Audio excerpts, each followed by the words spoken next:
জয়গুরু বন্দে পুরুষোত্তমম। পরম দয়ালে শ্রীচরণে আমার শতকোটি প্রণাম। জগৎজনী বড়মার চরণে শতকোটি প্রণাম। পরম পূজ্যপাদ শ্রী শ্রী বরদা শ্রীচরণে শতকোটি প্রণাম। পরম পূজ্যপাদ আচার্যদের শ্রীচরণে আমার শতকোটি প্রণাম। আপনাদের সবাইকে আমার আন্তরিক রানন্দিত জয়গুরু। ইষ্টভৃতি দীক্ষা নিয়ে আমরা জানলাম আমাদের ইষ্টভৃতি করতে হয়, কারণ ইষ্টভৃতির মধ্য দিয়েই আমার দীক্ষার সজীব থাকবে, প্রাণবন্ত থাকবে। আমার দীক্ষা নেওয়াটা সম্পূর্ণতা আসবে, নইলে দীক্ষা নেওয়াটা, যে দীক্ষা নিয়েছি তার কোনো ভ্যালু থাকবে না। তাই দীক্ষার ভ্যালুকে ঠিক রাখার জন্য আমার ইষ্টভৃতি আমাদের করতেই হয়।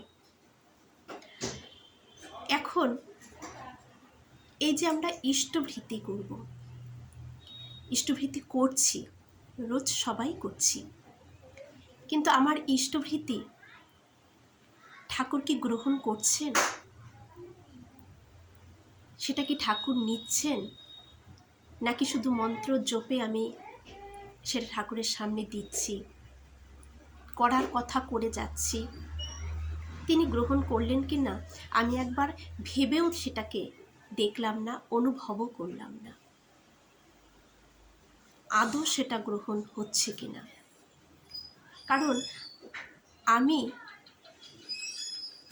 আমার বাবা মা দূরে থাকেন, আমি আমার বাবা মাকে টাকা পাঠাচ্ছি, কারো মাধ্যমে পাঠাচ্ছি, সেটা তিনি আদৌ পেলেন কিনা, সেটা তার হচ্ছে কিনা, তিনি গ্রহণ করছেন কিনা, আমি সেটা কখনো খোঁজ নিতে গেলাম না, দেখতে গেলাম না। তাহলে সেটা কোনো লাভ হলো, আমার কোনো ভ্যালু থাকলো সে পাঠানোর? কখনোই নয়। ঠিক তেমনই আমার ইষ্টভৃতি আমার ঠাকুরকে গ্রহণ করছেন, তার জন্য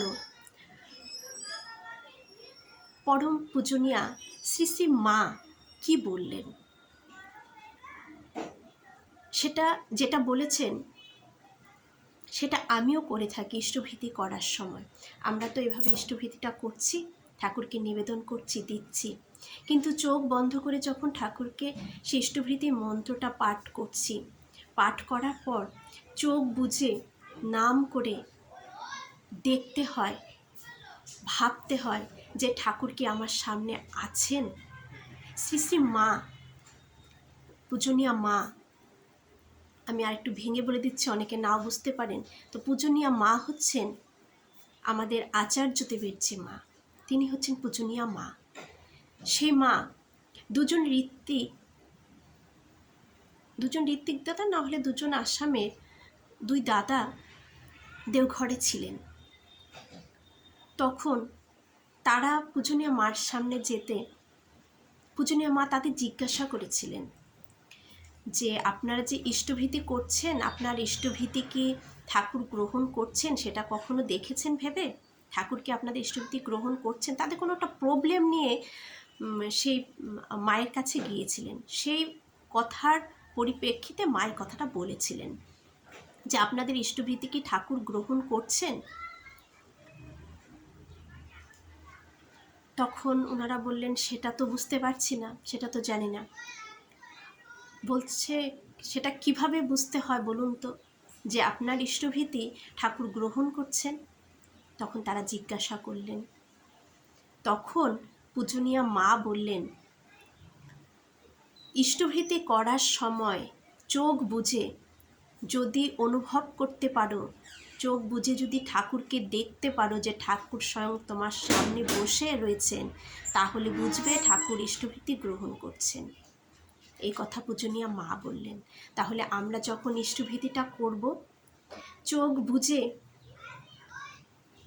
ইষ্টভৃতি মন্ত্র জপ করে ঠাকুরকে বলবো, ঠাকুর তুমি ইষ্টভৃতি গ্রহণ করো।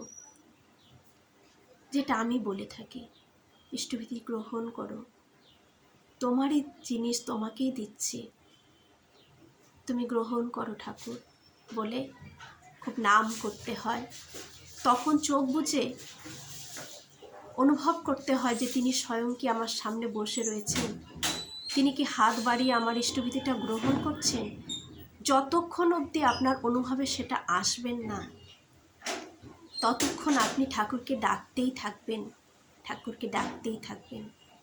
যখন দেখবেন যে হ্যাঁ ঠাকুর আপনার সামনে এসে গেছেন, ইষ্টভীতি গ্রহণ করছেন, তখন আপনি সুন্দরভাবে তাকে পুষ্পাঞ্জলি দেওয়ার মতন করে সেই ইষ্টভীতিটা দেবেন।